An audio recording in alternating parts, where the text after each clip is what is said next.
Hi student, मैं अब्दुल कादिर स्वागत करता हूं आप सबका द साइंस विस्पेरर में। तो पिछले वीडियो में हम लोगों ने जाना था टिश्यू के बारे में कि ग्रुप ऑफ सेल्स जिनके पास स्पेसिफिक जॉब रहता है उसे हम टिश्यू कहते हैं, जो इनका स्ट्रक्चर क्या होता है, सिमिलर स्ट्रक्चर होता है। तो आज हम पढ़ने वाले हैं टाइप्स ऑफ टिश्यू, टिश्यू के टाइप्स के बारे में। तो सबसे पहले हम प्लांट टिश्यू के बारे में बात करेंगे। तो प्लांट टिश्यू को दो हिस्सों में बांटा गया है। एक वो टिश्यू है जिसके सेल डिवाइड कर सकते हैं और एक वो टिश्यू है जिसके सेल डिवाइड नहीं कर सकते हैं। तो meristematic tissues are tissues which have dividing ability. Meristematic tissue वो टिश्यू है जिसके सेल डिवाइड कर सकते हैं, और परमानेंट टिश्यू वो टिश्यू होते हैं जिनके सेल डिवाइड नहीं कर सकते हैं। Permanent tissue loss the ability to divide. Permanent tissue जो होते हैं वो डिवाइड करने की एबिलिटी को खो देते हैं। इसका मतलब कि उनके पास पहले वो एबिलिटी थी, बाद में ये खोते हैं। तो परमानेंट टिश्यू जो होते हैं वो पहले मेरिस्टेमेटिक टिश्यू होते हैं, उसके बाद मेरिस्टेमेटिक टिश्यू डिवाइड करते हैं, फिर आगे चल के ये एक ऐसे स्टेज पर पहुंच जाते हैं जहां ये अपनी एबिलिटी को, अपने डिवाइड करने की एबिलिटी को खो देते हैं और वो परमानेंट टिश्यू बनाते हैं।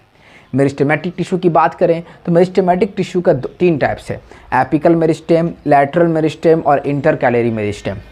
परमानेंट टिश्यू की बात करें तो परमानेंट टिश्यू का दो टाइप्स है, सिंपल परमानेंट टिश्यू और कॉम्प्लेक्स परमानेंट टिश्यू। जब हम बात करते हैं मेरिस्टेमेटिक टिश्यू के बारे में, तो मेरिस्टेमेटिक टिश्यू वो टिश्यू है जिनके सेल्स के पास डिवाइडिंग कैपेसिटी होते हैं, जिनके सेल्स डिवाइड कर सकते हैं। यानी कि मेरिस्टेमेटिक टिश्यू प्लांट्स के वो हिस्सों में पाए जाते हैं जो ग्रोथ कर सकता है, जैसे कि स्टेम, रूट, नोट्स या फिर गर्थ। गर्थ यानी कि चौड़ाई। नोट्स स्टेम का वो हिस्सा है जहाँ से लीव्स अराइज करते हैं। तो मेरिस्टेमेटिक टिश्यू के तीन टाइप्स हैं, एपिकल मेरिस्टेम, इंटरकैलरी मेरिस्टेम और लैटरल मेरिस्टेम।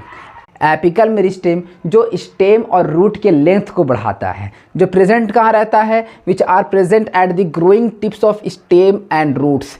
टिप्स कहते हैं हम एंडिंग पोर्शन को, जो स्टेम और रूट्स के एंडिंग पोर्शन में मौजूद रहता है और स्टेम और रूट्स के लेंथ को बढ़ाता है। कौन? Apical meristem. दूसरा है लैटरल मेरिस्टेम यानी कि cambium. Lateral meristem increase the girth of stem और रूट्स। लैटरल मेरिस्टेम रिस्पॉन्सिबल है स्टेम और रूट की चौड़ाई को बढ़ाने में, गर्थ कहते हैं हम चौड़ाई को। तीसरा है इंटरकैलरी मेरिस्टेम। इंटरकैलरी मेरिस्टेम जो नोट्स में पाए जाते हैं, हमने अभी बताया कि नोट्स स्टेम का वो हिस्सा है जहाँ से लीव्स अराइज करते हैं। Cells of meristematic tissue are very active. Meristematic tissue के जो सेल्स होते हैं वो बहुत ही एक्टिव होते हैं। क्यों एक्टिव होते हैं? क्योंकि वो डिवाइड करते हैं, इसलिए वो बहुत ही एक्टिव होते हैं। They have dense cytoplasm. उनके पास साइटोप्लाज्म बहुत डेंस होता है, बहुत ही घना होता है। Thin cellulose walls. उनके सेलुलोज बाल्स क्या होते हैं? पतले होते हैं। And prominent nuclei. और उनके पास ठीक ठाक तरीके से न्यूक्लियाई रहता है। They lack vacuoles. उनमें वैक्यूल्स की कमी होती है। वैक्यूल्स का फंक्शन क्या होता है? वैक्यूल्स का फंक्शन होता है स्टोर करना। वो बहुत सारे इसेंशियल थिंग्स को स्टोर करता है। लेकिन मेरिस्टेमेटिक टिश्यू को तुरंत खाना चाहिए, तुरंत फूड चाहिए, और उसका तुरंत वो यूटिलाइजेशन करता है अपने ग्रोथ के लिए, इसलिए इसे फूड को स्टोर करने की ज़रूरत नहीं है। आज के लिए इतना ही। आगे जानने के लिए जुड़े रहें हमारे चैनल द साइंस विस्पेरर से।